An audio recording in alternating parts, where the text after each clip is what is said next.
याची प्लीज बाहेर चर्चा करू नका. उगाच जयंत सरांची बदनामी होईल आणि आपल्या ऑफिसचं पण नुकसान होईल. आणि दादा, मी तुम्हालाही विनंती करते, एकदा का जयंत सरांनी शिक्षा भोगली, ते वॉचमॅन झाले की तुम्ही पण हे प्रकरण सोडून द्या. हा,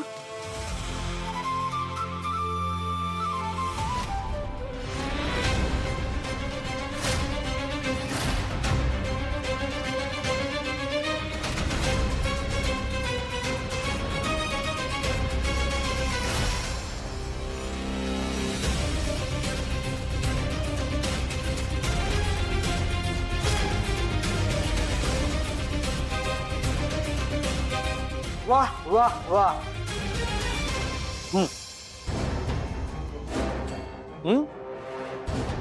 चांगला शोभतो युनिफॉर्म तुला. मी तर म्हणतो ही कंपनी चालवणं बंद कर आणि परमनंट वॉचमनचं काम कर. नको बॉस, जरा वॉचमॅन झाला तर युनियन आधी याच्यावरच बहिष्कार टाके. दादा ऐका ना, आता झालंय की नाही तुमच्या मनासारखं, मग कशाला आता उगाच विषय वाढवताय. हे बघा, आम्ही घरी गेल्यावर जयंत सर त्यांचं हे वॉचमॅनचं काम सुरू करतील. अजिबात नाही. आम्ही ऑफिसच्या खालीच थांबणार आहोत.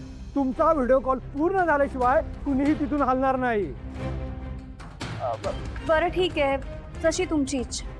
चला रे, आज याची खोड मोडल्याशिवाय घरी जायचंच नाही.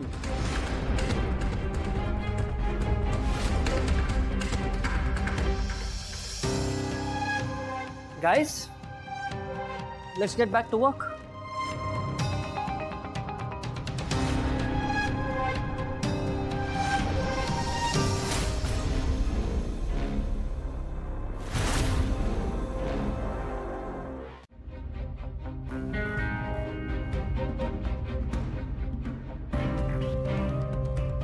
ओ दादा, बघा, माझे मिस्टर बसले तिथे वॉचमॅन म्हणून, वॉचमॅनच्या चेअरवर. दिसतंय का तुम्हाला? झालं ना, आता तरी तुमच्या मनाला शांती मिळाली ना? बघा.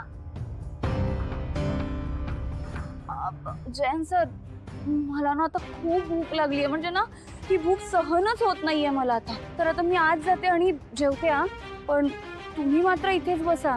आणि त्या दादांनी सांगितल्याप्रमाणे तुमची ड्युटी पूर्ण झाल्याशिवाय तुम्हाला काहीच खाता येणार नाहीये. हा, पण मी नाही ना उपाशी राहू शकत. मी आलेच. हा, जेवून तुम्ही बसा. हा, इथे.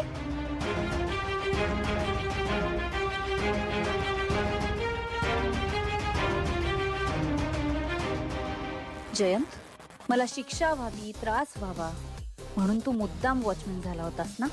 मी इतक्या विनवण्या केल्या होत्या तुझ्याकडे, तरी माझं काहीही ऐकलं नव्हतंस तू. आज मी तुला शिक्षा दिली आणि तू सफर करणार आहेस. तुझं हे सफरिंग बघून मला खूप बरं वाटतंय. अगदी न्याय मिळाल्यासारखं वाटतंय. असंच तू केलेल्या प्रत्येक अन्यायाचा सूड घेणार आहे मी. काय झालं? या निलांबरीनं आणखी काय नवीन केलं? काय करणार, नेहमीचा रडा झालाय. म्हणजे आम्ही आमची अॅनिव्हर्सरी सेलिब्रेट करायला गेलो होतो महिलाश्रमात.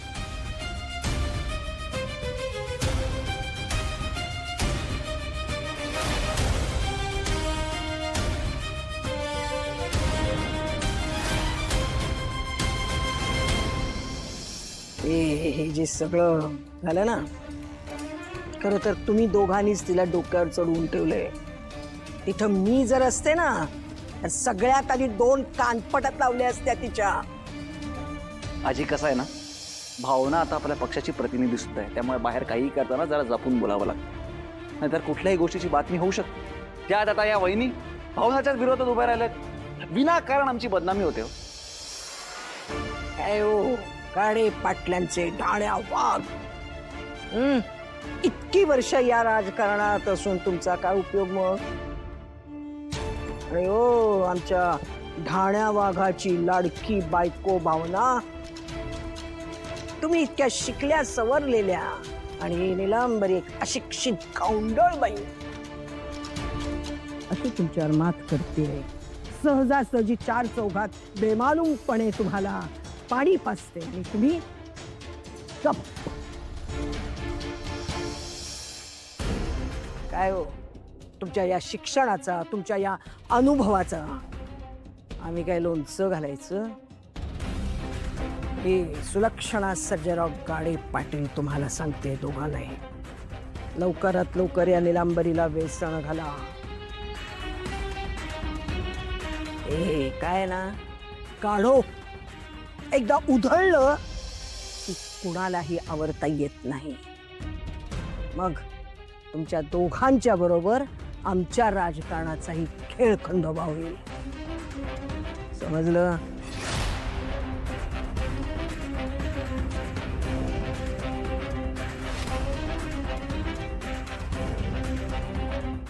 हे घ्या, सगळ्यात आधी त्याला पैसे ट्रान्सफर करा. हो जानू, पण तू पैसे पाठवायला इतकी घाई का करतेस? जयंत सर, मला ना आता तुमच्या बाबतीत दुसरी कुठलीही रिस्क घ्यायची नाहीये. एकतर आज दिवसभरात ना खूप मनस्ताप झालाय मला. आता अजून ते टेन्शन वाढायला नको म्हणून सांगते, पाठवा त्याला पैसे प्लीज. जानू, अजूनही तू नाटक करतेस की खरं वागतेस तेच कळत नाही. तुला तो वॉचमॅन आठवतोय की नाही हे पण कळत नाही. काय हो, तुम्ही बोला ना आता, कुठे आहे माझा नवरा? तुझ्याकडून सत्य काढून घ्यायचा आता फक्त एकच मार्ग शिल्लक आहे. जयंत सर, पाठवलेत का पैसे? हो हो जानू, हे बघ पैसे पाठवलेत. आणि तसेही त्याला इतक्या पैशांची गरजच नाहीये. म्हणजे हॉस्पिटलचं बिल दिलं की झालं. त्याच्यावर कोणत्या जबाबदाऱ्या नाही आहेत ना, ना मुलं आहेत ना बायको. गब्बस जानू, त्या वॉचमॅनची बायको होती हे बोलून बसशील आणि वाट लागली. अहो जयंत सर, पैशांचं काय करायचं ते त्याचं तो बघेल ना. आपण आपल्या बाजूने मदत केली ना, मग झालं.